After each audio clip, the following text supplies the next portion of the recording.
Meeting to order, Monday, February 24th, Finance Committee meeting, and we'll just dive right in. We'll start with the review of January 2020 financial results. So we have the financial report through January.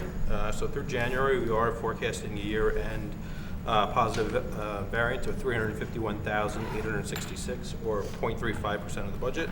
The general education RCs account for $544,790 of the surplus, and special education right now is a negative forecast of $192,923. We'll go through some of the highlights of the different RCs.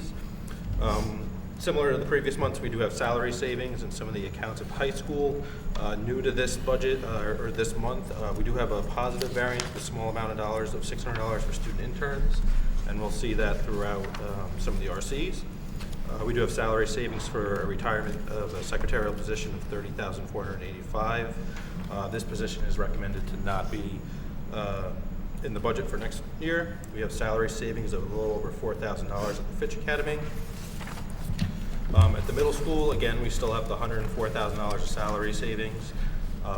We had some staff turnover for $4,400, and then again, student interns for $600. At Hindley, again, we have student interns of a favorable balance of $600. Homes, we have $6,800 of staff turnover savings, similar to the previous months. At Oxford, we have student interns showing a favorable balance of $600. At Royal, salary savings similar to the previous month at $6,800. Tokenique, salary savings of $4,200, similar to the previous months.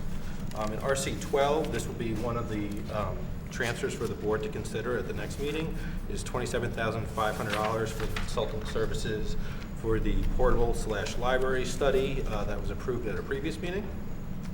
In RC 18, similar to the previous months, we do have $57,000 of savings in the certified column change.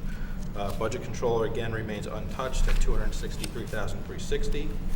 We'd have a small amount of salary savings in curriculum of $1,541. This is due to staff turnover in the secretarial position, which has been filled. In RC 20, auditing services shows a favorable balance of $184. The audit has been completed and is fully expensed, so there's a little bit of money available there. Similar to previous months, in RC 23, we are forecasting a negative $8,000 for contracted services, and this is the amount the district pays the Stanford Public Schools to run its adult ed program. In RC 24, we do have salary savings of $43,000 in the teacher line item, a little over $1,100 in speech therapist, in teacher aid, $27,000. Another transfer for the board to consider is consulting services. We are forecasting a negative $84,469. These are services based on IEPs, based on behavioral, educational, and music therapy services. So this would be one of the transfers for consideration. Legal fees within RC 24. We actually brought the variance down from $30,000 to $20,000. The legal bill through December was lower than expected, so we did bring that forecast down. Professional development is forecasted at a negative $15,000. This is another transfer for the board to consider, and this is professional development for elementary co-teaching, speech and language pathologist, and psychologist. District transportation within special education continues to show a favorable $20,000. Out-of-district transportation within special education continues to show a positive $19,000. Tuition public schools is now forecasted at a positive $37,000 due to change in placements. Tuition non-public schools is forecasted at a negative $14,577. We did make an update to excess cost, currently forecasted at $2,643,330, or $207,760 less than budget. We did include the state of Connecticut's estimated revenue within the packet. So based on the December 1st filing, the state of Connecticut is showing us to receive the $2.64 million, which shows an entitlement cap of 74.8%. There is another filing due March 1st, so that'll be filed this week. That will pick up any changes from December 1st to essentially right now. So it is about $21,000 less than what we were assuming, but based on the anticipated March filing, we are hoping that this would rise by about $50,000, but we won't know that until May, so we are leaving the forecast conservatively at what the state of Connecticut is forecasting for the year at the $2.64 million. In RC 25, we are seeing favorable balances in the fuel oil/natural gas of $31,648.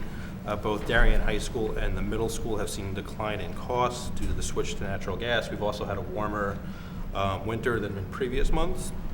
So we will track this going forward, as this is only through January, and we do have some winter months still ahead, but we are anticipating to see a favorable balance in the heating oil/natural gas. Water continues to remain positive by about $5,000. Electricity, similar to the previous months, at $31,000. Workers' comp at $2,700, and then Medicaid reimbursement at $3,500.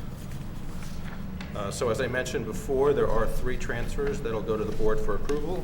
The first one being for $27,500. This is the portable library architectural study that was approved by the board. We would recommend taking the funds from the column change account, which we did indicate over the course of the year we have an available balance. $15,000 for professional development within special education. We would again recommend taking the funds from column change, which we have been flagging as a favorable balance for the year. And then the third transfer being $84,469 for consulting services within special education.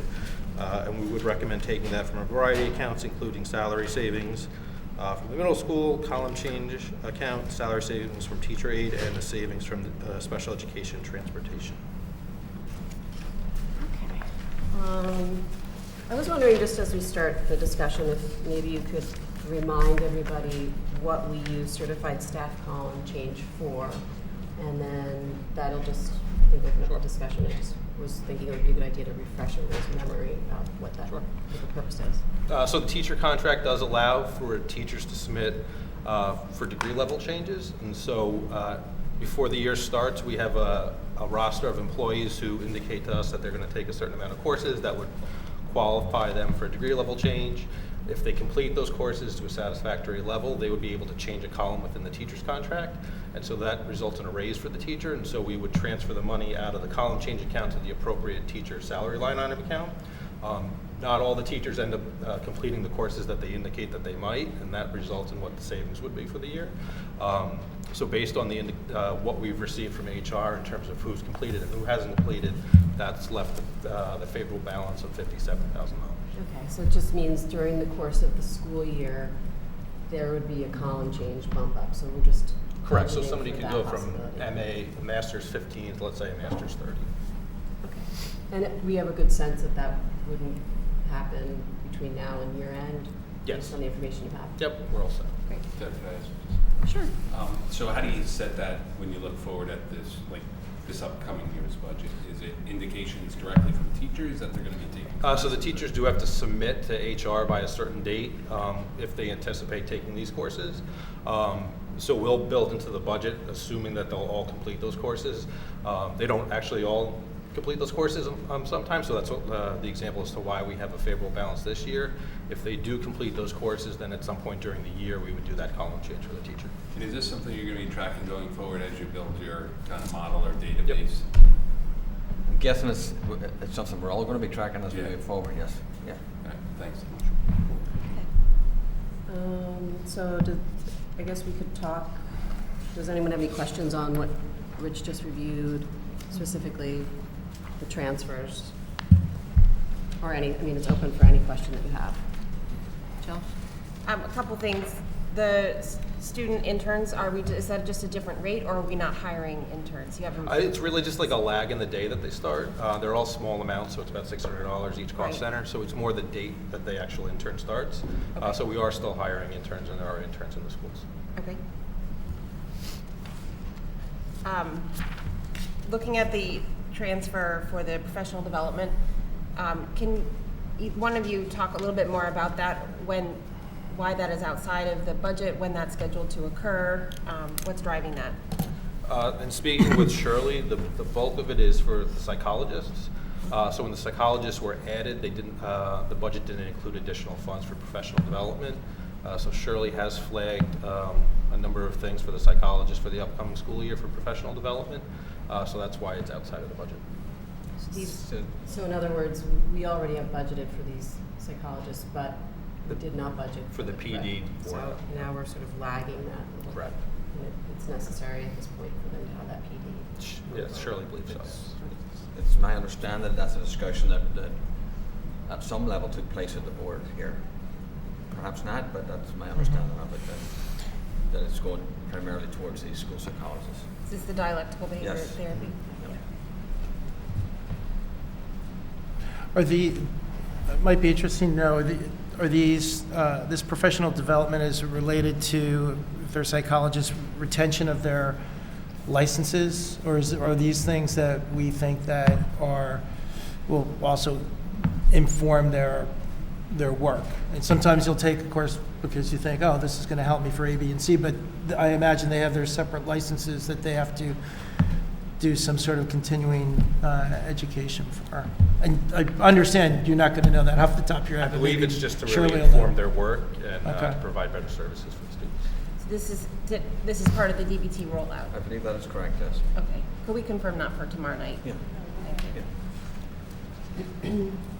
Yeah. Just on the consultant services for the IEPs, that transfer 84,000, are these adjustments to IEPs mid-year?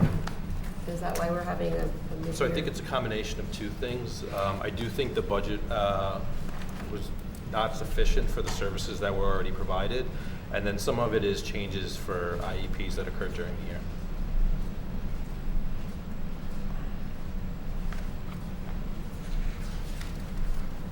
And with the legal fees, you're fairly confident that, So it does fluctuate month to month. We did see a dramatic decline in the month of December, which is why we brought our legal fees down for special education.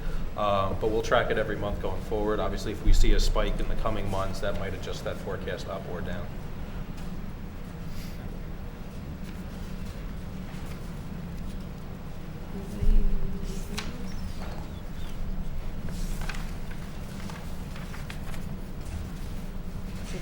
did you want to go through Sure, the we can go through the PowerPoint. Maybe go. So as we mentioned, we are forecasting a positive 351,000 or 0.35%. The general education RCs are a positive 544,790, with the special education RCs at a negative 192,923. Some of that would be extinguished if the two transfers are approved by the board. The salary savings, we have about 254,000, column change of just shy of 58. As I mentioned, budget control remains untouched at 263. The cumulative balance of the student interns is about $2,400. So total salary forecast of $577,893 to the positive. In operating, we have $27,190 to the negative. That would be extinguished by the portable transfer. Contracted services for adult ed at a negative $8,000. The consulting services, again, would be extinguished by the approval of the transfer at $84,469. We are flagging special education legal fees at a negative variance of $20,000. Special education professional development at $15,000. That would be extinguished if the transfer is approved. Special education transportation at $39,951 to the positive. And then tuition, both public and non-public, a positive $22,000. So the operating forecast is a negative $92,260. Utilities for fixed. Utilities are trending positive. As I mentioned, the bulk of that is natural gas / heating oil, and then electricity. Workers' compensation, a small favorable balance. So total fixed forecast is just over $70,000 to the positive. Total revenue is a negative forecast at $204,237. The bulk of this is excess cost, as we mentioned. Short of the budget of $207,768. We are basing it off what Connecticut has indicated as the estimated revenues based on the December 1st filing. So I'm sorry, so we could see that number go more positive? It could go positive slightly depending if our claim for March 1st is fully accepted. As I mentioned, if everything is accepted for the March 1st filing, we're thinking about $50,000. But not necessarily everything will be expected or accepted. But we are hoping it'll go slightly more positive, but it'll still be a deficit for the year. I'm sorry, Rich, 50,000? More revenue. So instead More of 207, you'd be around 160 or so. Yeah, thanks. And when do we get a more firm understanding of where that? Not until the end of May. Okay, so it'll be a while before. Yeah. Thank you. But it's clearly still looking like we're not coming where the budget was. Right. Got it. Though the entitlement cap it looks like it'll be set at 74.8, which is a little bit better than last year at 73.5 roughly. And then again, we have the 3 transfers. The first one for the portable library study. I'm sorry, Rich. Jill, did you have a question on that? So is there any planning we're doing around not coming in on budget here? What are you doing in the background about that? On the excess cost, if we're gonna be 150 less than the budget? What are we doing? Other than closely monitoring and regular meetings with special services to delineate on a monthly basis here, kind of where the monies are flowing from. I mean, I don't want to sound that we have limited things that we can do, Right. but we're monitoring it every month and very closely. But this has been on the agenda since the start of the year. Sure. Right? I mean, so where we can collapse things like buses and doing transportation and other things, we try and do that. So it's not as if we're not doing anything. Month to month, we make minor changes along the way, and hopefully they play out. But we're still anticipating at the end of the year, like not coming to where the budget was. Second transfer is for $15,000 for professional development that we discussed, and then the $84,469 for special education consulting services. Any questions on the PowerPoint presentation?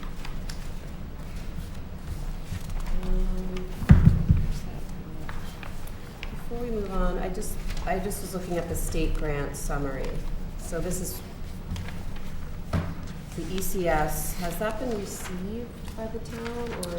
So it's a quarterly they receipt, get- so they get it in installments of 4 quarters. So I believe they've got two of the 4 installments.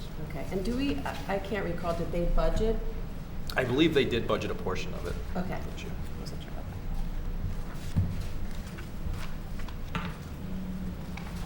Anything else on the financial report, the January transfers? Any other questions? Just on the salary line item, when you compare it to what's gone on the last few years, are we trending kind of, I know that's been an area that we've had some over budgeting, underspending. Is it kind of running similar on a year-to-date basis as the last few years? So you have a less of a favorable balance this year than you did in previous years.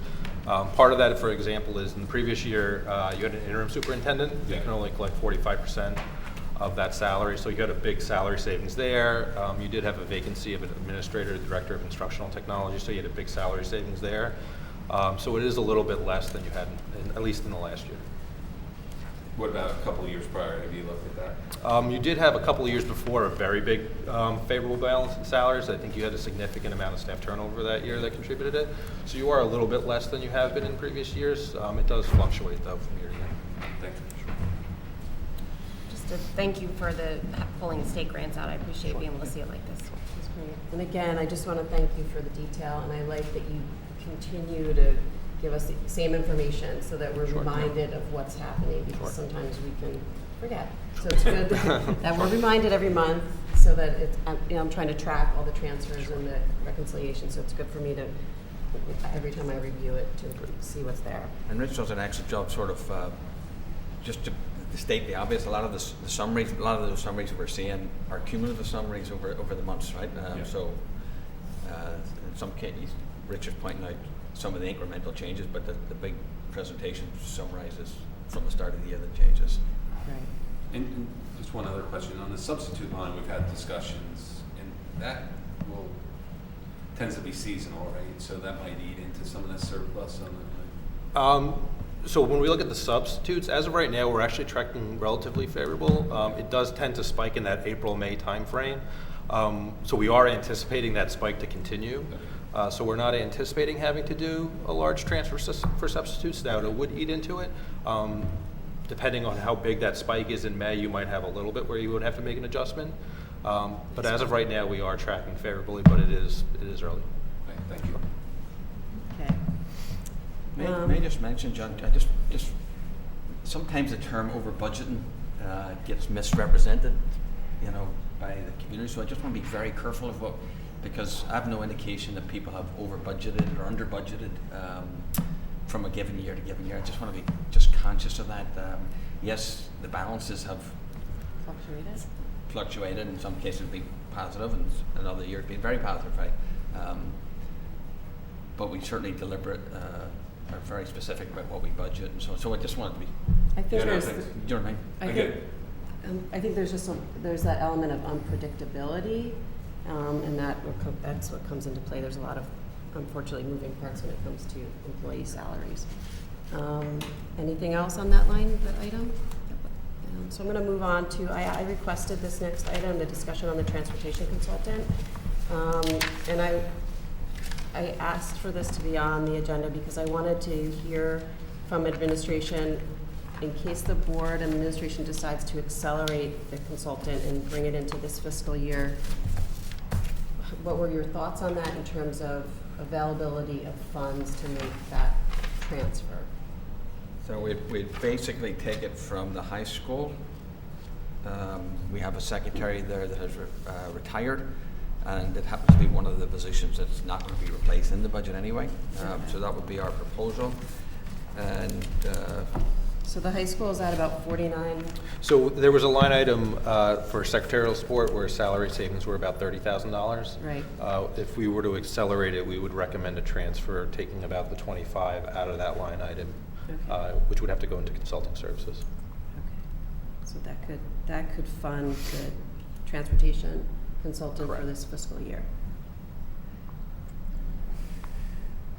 so there's a memorandum attached from Rich, and that was sort of detail, and also it's going to the board tomorrow night, so it just sort of details what potentially would be in that study. And certainly the board can.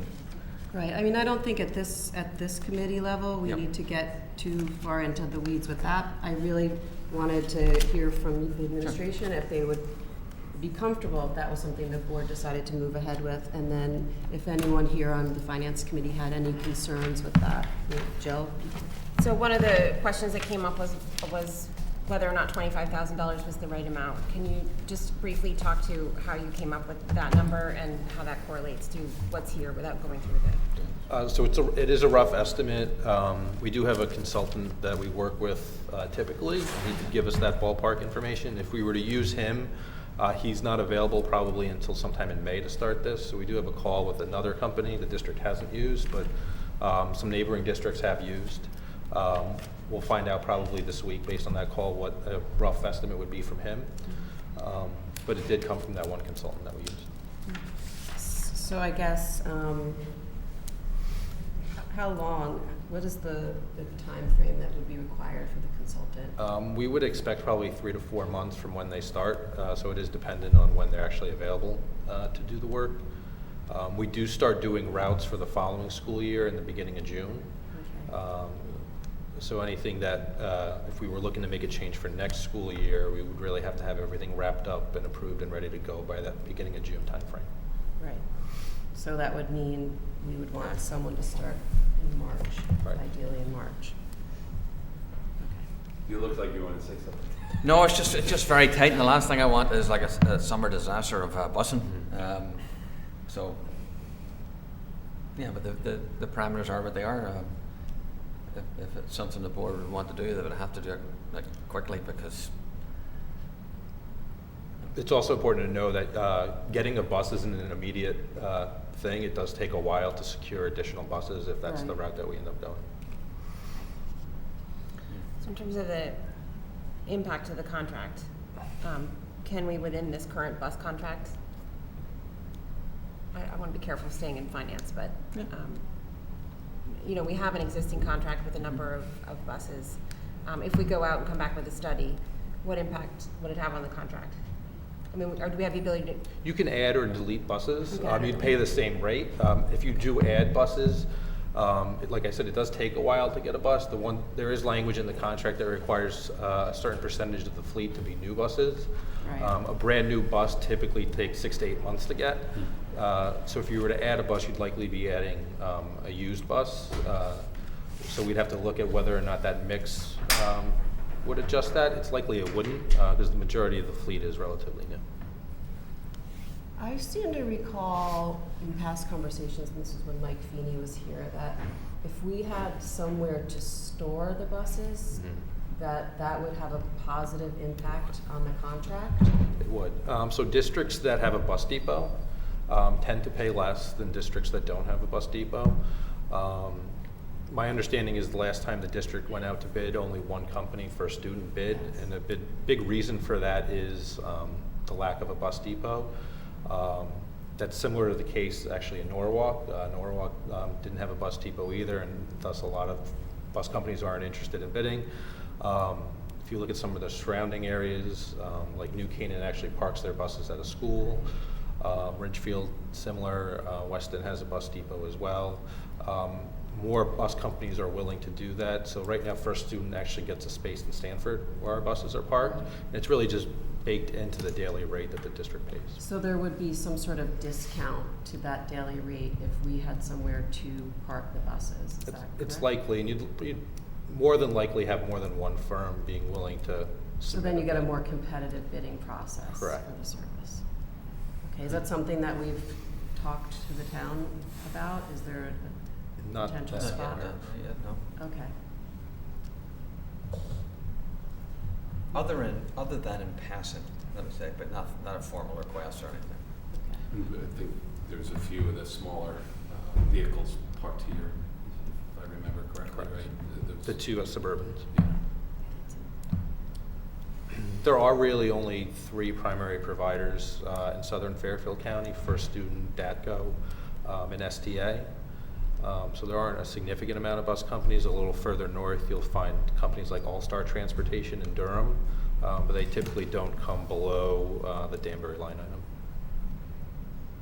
What about B&B? Have you ever heard of B&B Transportation? I think they're out of New York. They do primarily New York. Okay. Anything else on the transportation consultant? And then, so the next item is budget transfers, which we pretty much talked about. So does anyone have any follow-up on the transfers? Okay. Public comment? Okay, motion to adjourn? Thank you.